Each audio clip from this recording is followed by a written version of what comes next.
سڵاوتان لێبێت و تەندروست باش بن لە ئەڵلقێکی نوێی کۆوارەوە بە کۆمەڵێک بابەتی هوەری و کولتوریەوە هاتوینەتەوە لاتان. سەرەتای بەرنامەکەش بە گرنگترین هەواڵەکانی هەفتە دەست پێ دەکەین.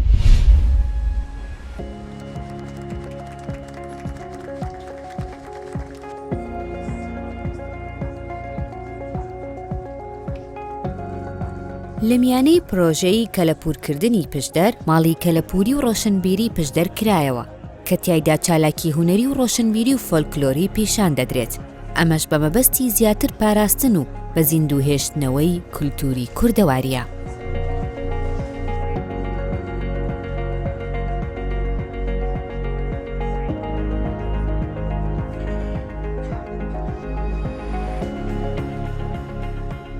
هەستاین بەکردنی پرۆژەی کەلەپوریکردنی پشدەر. یەکێکش لەو پرۆژانە ماڵی کەلەپوری ڕۆشنبیری پشدەر بوو. ئامان زمان لە ئەم ماڵە کردنەوەی ماڵ کەلەپوری ڕۆشنبیری پشدەر ئامان زمانەوەیە ڕۆشنبیران کۆبکەینەوە، نووسەران، شاعیران، کتێب دۆستان و هەموو ئەو خەڵکە ئاسایانە کە دانەوێت سەردانمان بکەن. ئێمە خۆشحاڵ دەبین و ماڵی کەلەپوری ڕۆشنبیری پشدەر ئامانجێکی تریشی هەیە دووبارە پیشاندانەوەی مێژووی کۆنی کوردەواریە. ئێمە لەو ماڵەدا هەستان بە نمایشکردنی کەلوپەلەکردنەکان کە باو باپیرانمان لە کۆندا بەکاریان هێناوە، دووبارە ئاشناکردنەوەی تاکەکانی کۆمەڵگا کە لەم زروفەدا تۆڕی کۆمەڵایەتی بەڕاستی ئەو ژیانە جوان و سادەی کۆمەڵگای کوردی کۆنی لەبیر ئێمەی تاک بردۆتەوە. ئێمە ئامانجمانە جارێکی تر بە بیریان بینەوە و لە ماڵەدا کتێبخانەیەکی بچکۆلانەمان هەیە، کتێب دۆستان، خوێنەرانی کتێب دەتوانن سەردانمان بکەن.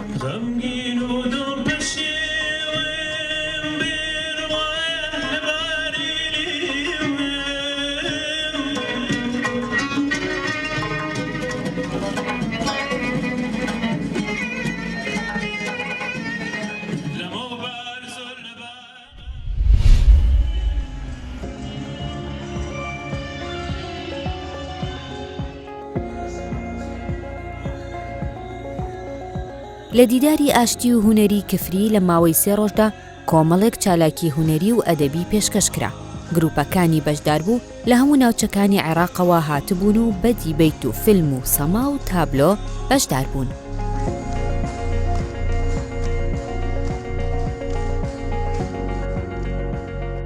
هەموو دیدارێک هوەری ڕۆشنبیری ئەدەبی بەشێکە لە جوانی بەخشین بە خەڵکی، چێژ بەخشین بە خەڵکی، حەوانەوە بەخشین بە خەڵکی.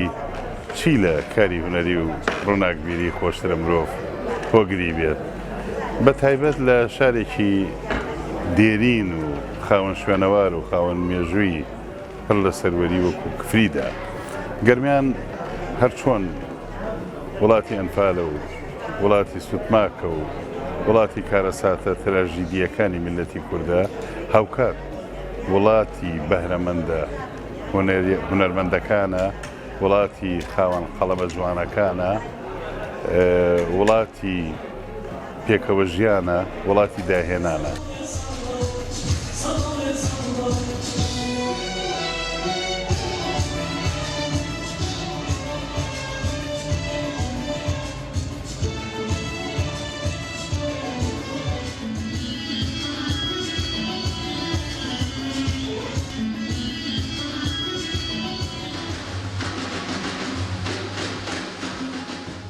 لە ماوەی ئەم 3 ڕۆژەیە کۆمەڵێک چالاکی هوەری و ئەدەبی پێشکەشەکرێ، لەوانە پیشاندانی چەند فیلمێکی سینەمایی و دووشانۆیی و پێشانگایەکی شێوەکاری لەگەڵ پیشاندانی چەند تابلۆیەکی گروپی سەما و گروپی دەف و لەناوە ئەوەیشانە 4 دیبەیتمانەیە، هەر دیبەیتێکیان باس لە بابەتێک ئەکا و ئێمە پێمان باش بوو لەم هانووساتە ئەم چالێکی ئەنجام دەین، چکە کوردستان لە چەند ساڵێکە بە دۆخێکی ناخۆشی ئابووری و دارایی تێپەڕێ و بۆی ئێمە پێمان باش بوو هانووساتی ئێستا هەڵبژێرین بۆ ئەو ئەنجامدانی ئەو چالاکیە. گروپەکان لە ناوچەکانی ترەوە هاتوون، لە دەربەنی خانەوە هاتوون، لە کەرکووکەوە هاتوون، لە کۆیەوە هاتوون.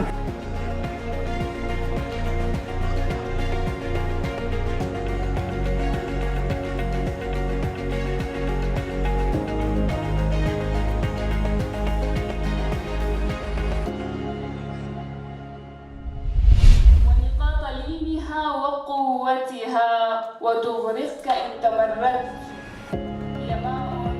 لە شاری قامیشلۆ و لە قەڵای کافێ هەفتانە کۆڕی شعر خوێندنەوە و گفتوگۆی ئەدەبی ساز دەکرێت. شعرەکان بە هەردوو زمانی کوردی و عەرەبی دەخوێنرێنەوە و شی دەکرێنەوە. ئەم پرۆژەیە بە مەبەستی زیاتر دەرخستنی ڕۆشنبیری و هەستی کوردیە. بيت القصيد ينجي شافرست مدنا بليكرن جبر أبنا بروجاك جبو هالبستا كردي جي ويا عربي جي جبر قالك جوانين ما هن بهردو زمان نفسين عربي نفسين كردي نفسين فما خست أم دنا بالي بكن شافرست وبيت القصيد شما ما بيت القصيد يعني شافرست ما دامزران هات بيرامكو چلاکی كله بريل شامي هبو نهال چند ناوندين دي ولاتي عربا تايبت هنا كو وك بريجي كيفن هبون يعني بري 100 صالي جي هبو جيرد قوتن صالون ادبي يعني لو ما قلت ام يكل فرتشيكن ما قلت ام تشتكنو تشيكن ام تشتبنو بونا وينات شديكو دكستين يعني هم زماني عربي هم زماني كردي هالبستي خد خينن دنا برا هالبست وهالبست كده ام هنك نقاش دكن يعني وك كسينكو از فينا يعني بريف دبم في شافي از جوات برسم چما تولود بيجي چما تولو گوت چما تولو نيلسانديه هكا از بلرم كو اف باندورك زمان كدي يعني جويجاي كدي ليها تبع از دكم مجارا نقاشي بفي شكلي ادهلمكو هالبست نيزيكي كسينكو رونشتنه ببي يعني نتني هاولو رونشتنه او هاني هالبستاخا يعني او هاني هالبستاخا بخوينه هرمالي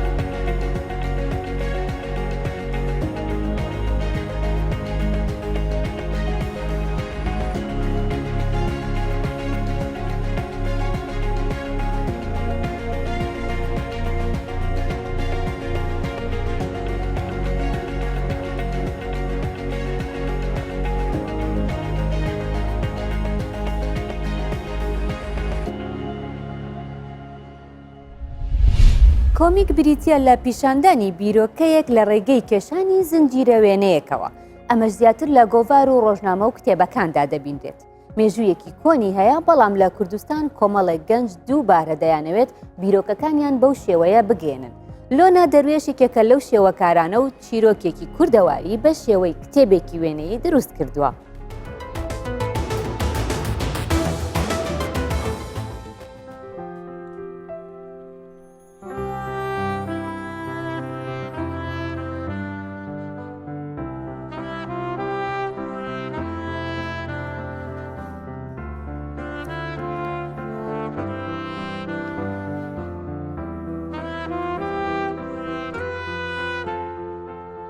ناوم لونا محەممەد دەروێشە کۆلێژی هونەرەجوانەکانم تەواو کردووە ساڵی 2019 بەشی گرافیک و دیزاین هەر لە مناڵیەوە خولیای ئیشی هونەریم هەبووە ینی ڕسمم کردووە دایم و ئەوانە بەڵام بە شێوەیەکی ئەکادمی کە فێر بووم ئەو بوو کە من ساڵی 2015 بۆ 16 چوومە زانکۆ لە کۆلێژی هونەرەجوانەکان لەوێ زیاتر فێر بووم و زیاتر شارەزای ئەم بابەتی هونەر بووم بەگشتی.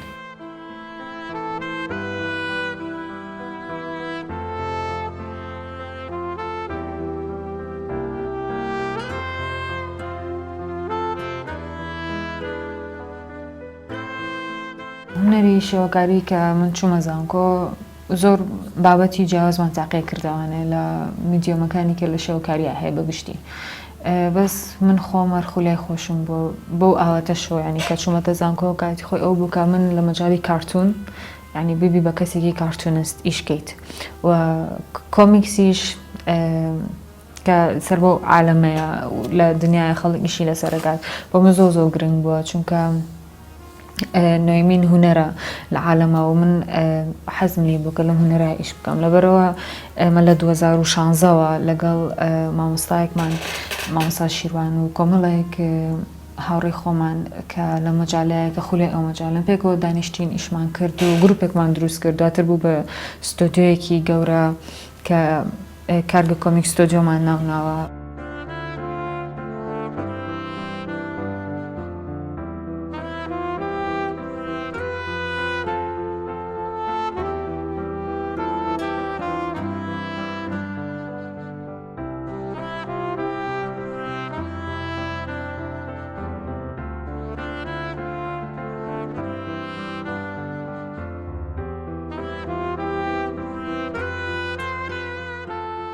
تەکنیکی ئیشکردنی گرافیک نۆڤڵی فاتێ گرافیکیە چکە شێوازی ئیشکردنی من بەو جۆرەیە کاتێکە ئیشم کردو و گەیشتم بەمە لەبەرەوە کاتێکە سێری کتێوە کاکەی بەگشتی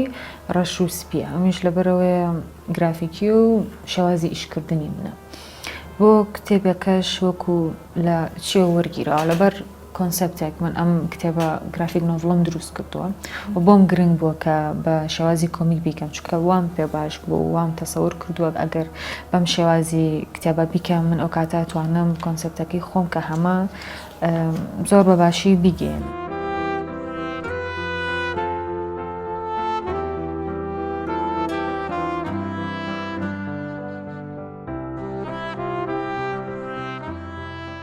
وەکو خودی چیرۆکەکە خۆشی باس کە لە چیرۆکێکی فۆرکلۆری کوردیەوە وەرم گرتووە ئەم چیرۆکە لە دوو کتێبی ترا ئەتوانی وەریگری بێجگەلۆیکە بە حەیرانیشەیە لە کتێبی ڕشتەی مرواری و چشتی مجەوەریشە ئەم کتێبە وەکو بەسەرهات باس کراوەتەوە بە ناوی فاتح قۆریتانۆ بەڵام ئەو بوو من ناوەکەیم گۆڕی لەبەر کۆمیکسەکە کتێبەکە چیرۆکەکەی باس لە خوشک و برایەکە کات کە لە لادەیەکە ژین لە کۆیە ژیانێکی مەمرۆمە ژیان هەیە با بڵین لەو سەردەمایە کە ئەگەڕێتەوە بۆ سەرەتای سەدەی 19 تقریبان باز لە 100 ساڵ پێش ئێستاکە چیرۆکەکەیە فاتێ کارکتەری سەرەکی چیرۆکەکەیە ڕۆژێکیان کە خەریکی بەڕێکردنی ژیانی خۆیەتی ئەوانە ئەچێت بۆ دارستان لە کاتی گەڕانەوەیە کەیێتەوە بۆ ماڵەوانێ کەسێکی خراپەکار کە لەو سەردەمایە با بڵێن ناوبانگی هەبووە بۆ خراپەکاری و کەسێکە کە لە یاسا دەرچووە ئەچێت لەگەڵ گروپێکی خۆیان دەستدرێژیەکەنە سەر فاتێ دەستدرێژی سێکسی و بەڵام گرنگی چیرۆکەکە لەوایە کە فاتێ بێدەنگ نابێت لە ئاست ئەم تاوانی کە بەرامبەر یاکرێ لە کاتێکە بۆ ئەو سەردەما بۆ ئەو فازایی کە هەبووە لەو کاتەیە سەردای سەدەی 19 بەجددی زۆر بۆم گرنگ بوو لای منۆک و پاڵەوانێکی ژوا بوو تۆ بتوانی دەستدرێژی سێکسی بکرێتە سەر و قسە بکەی.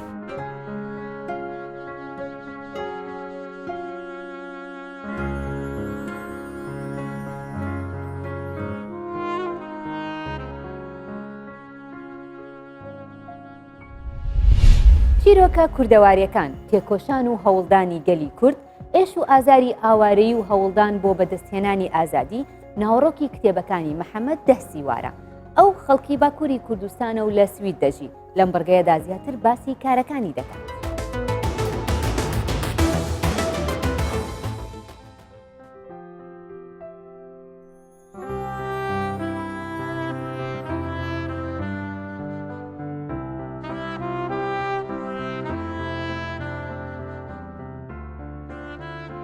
ژیان و شەرقێ پڕ خەریب و باڵکێش ستۆکۆڵم مینە هەرجار بە هەموو ڕەنگی خۆ دیسە ئەو پێشوازی کرد ئەو دیسە بکەنێکی شەرمۆکی و بدلۆڤانی ژێرە دبشری و بخێراتن ددایە وێ هێش دەستپێکێ بە ئەو هەمێز کردبوو جی و واردا بووی و ئەو هێوراندا مەروێکی کود ئیشکەنجێدا دەرباس بگێت باکوورێ کوردستانê و پاشی دەرکەتیە دەرڤەی وڵات و پشترە پشتی دەرفەت چێبوونە ڤەگەریایە وڵات و سەرپێهاتین کو سەری ویدە دەرباس بوونە و ژیاناوی پەیوەندیەوین تێکیلیەوین گرتناوی ژنوڤە گرتناوی تینە زمان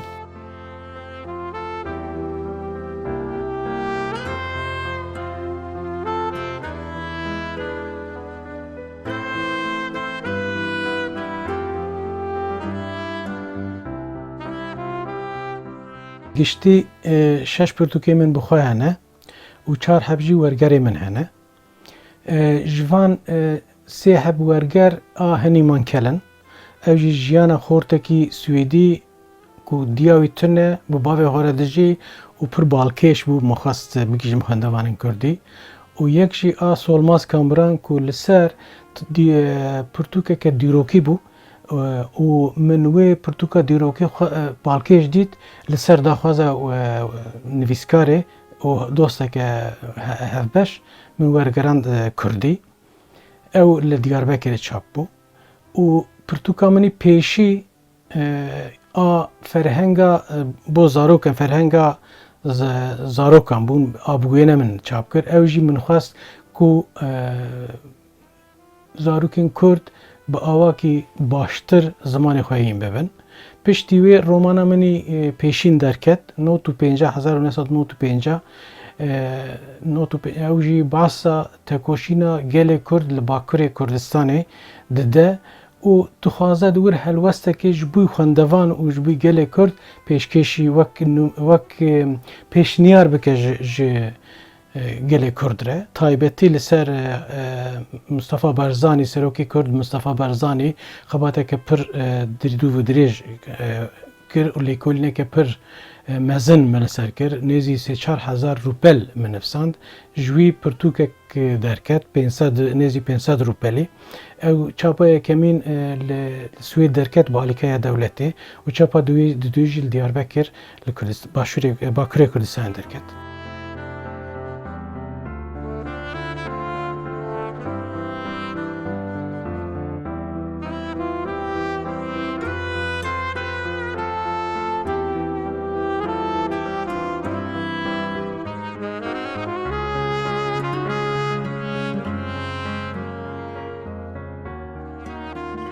پاشی من li ser xebata salên heştê û 2000 li Bakurê Kurdistanê û li Tirkiyê çi bûne çi qewmîne romaneke rêze romanek ku em jê re bi Kurdî dibêjin trîlogî derxist sê heb pirtûkin romana pêşî a Şopa Xeterê ye îca ev bi çepera giran bi nav pirtûka çepera giran didome her sê beşî bi serê xwe dikarin bên xwandin lê weke kronolojîk dîroka 20 salê tevgêra qirêj a ku di nav dewletê bi xwe derketiye û êriş li ser Kurda dikir wê tîne berçavan Asya jî berbanga Şevînê ye ew jî bi dawiya piştî dawiya 2000 rewş biçek hat guhartin û bûye awayî min xwast vê dîrokê ji xwendevanên Kurd re rawe bikim.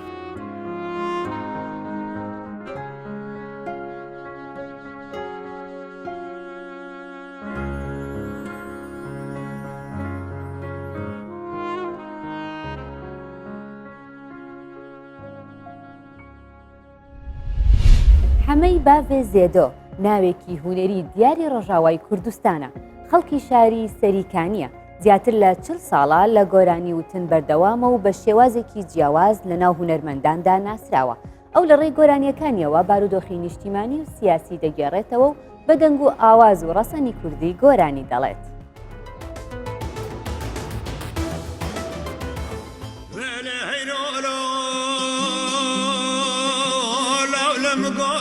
تتل الروجة تنقانا لبوس وانا ببوس بزانا سقلاوي نجوانا معوي من سر ميدان التينا واستقلاو كيف بشتي ليه وخيو ازم حمي بابي زيدو اش بازار سريكاني سال 1905 چاراز هاتم دنياي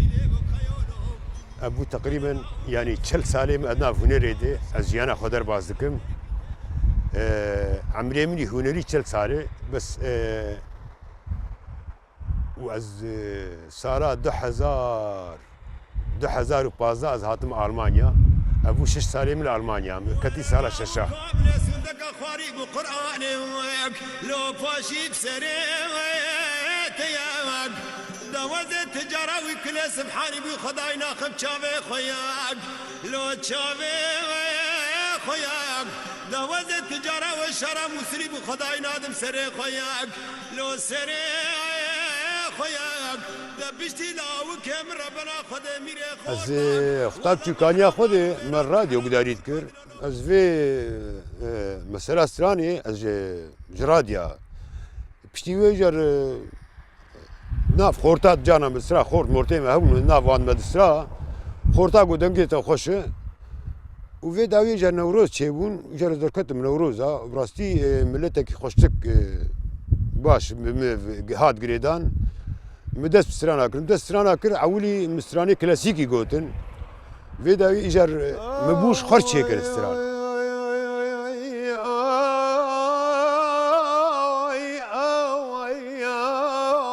عرب جانم جان بقربانم جانا برفي جاني تقرت زاني تتري ورزق رقافي خوفاني تاركي بردا جاني خلق حفته ودار بردان في جاني ظالم بابي مغويرو سيرون سيشف تيجم صراحة هزار ونحسيد وحشتيد البناية كده رخصت ما البناية كده رخصت هناك ستراني كلاسيك بون وسترانك دو ايه مشي تذهبون براسيم تشيكرن وجي بي يجر ستاند يجر بو البون دو البون درخصت جيا تقريبا 14 البون عم درخصت ايه بري رخني جواكي نوري شوقي دنويسان نوري شوقي دنويسان مجي قال لك تعديل لخصني فقيرو اوجي نكاريبو بس دنويسان يعني ام موتاجي فيتش تيبون فيدا يجرم بيت خرد بون جان هاز دنفيسي رخني سياسي بس بيتر عالمش ما حز كن جبر از وقتاك دبيجم بزماني جواكيز دبيجم لكن التاريخ بخارش كستي زبد رابيد بنا ريسترانا رخنا بناف كرداد براسي كيمبو قال كي كيمبو تنبو بري محمد امين كيكي ابو رحمه خدني بتشود لوفانيا خدي ومجي راوك في رخني قلت مدي يعني اف ملتي بحاجتي في ماديه دبي في ماده بيغوتن ومدس برخن كر مدس برخن تشجيع قلكي مزج مرهات زيد ملت زي حسكر وجر خدان بندم كا حمي بابا زيدت كي كاسيتات نو اتش درخه مجر داتاني كاسيتي مشتق ناويان همو رنگ بون عمرو دلجان من تمالي بوش زحف قرانج تنابيو بلا كريكم يابي ورباطك هسبابك دوي مالي دفقر كونك رش عرب يدارك يداري دار بنابيو وزيفي كوني فقر من كوكب ملالو سلڤادۆر دالی دەڵێت کاتێک مرۆڤ باوەڕی بە هیچ شتێک نامێنێت ئەو کاتە تابلۆیەک لە بۆشایی دروست دەکات هەروەکو وێنەی ئەبستراکت بەو هیوای ژیانتان پڕ بێت لە ڕنگ و بمێنن با خێر و خۆشی